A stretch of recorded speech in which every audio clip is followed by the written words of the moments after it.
Sedmi projekat pod nazivom Spojimo decu Kosova i Metohije i Republike Srpske realizovaće se i ove godine.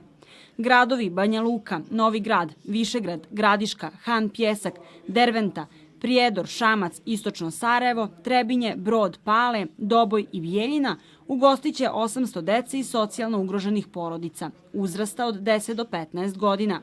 Doček će biti organizovan u Andrić gradu.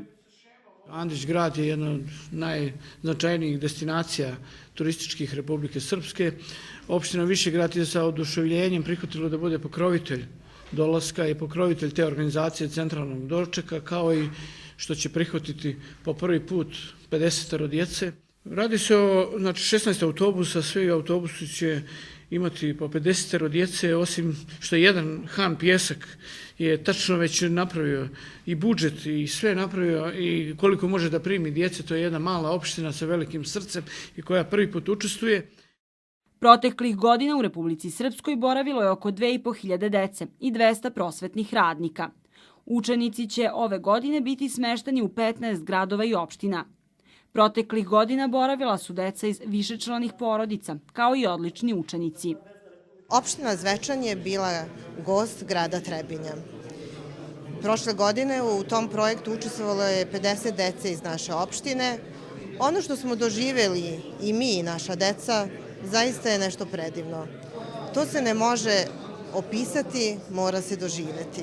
I mi i oni smo prezadovoljni i sa obe strane javila se ideja i želja da u buduće i naše opštine, odnosno deca iz naše opštine u ovoj akciji borave kod njih, a ako Bog da i njihova deca nekad dođu kod nas na Brezovici.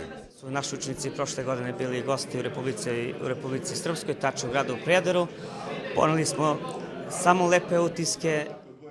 Cilj ovog projekta je zbližavanje dece sa Kosova i Republike Srpske, poručio je načelnik Kosovsko-Mitrovičkog upravnog okruga Vaso Jelić.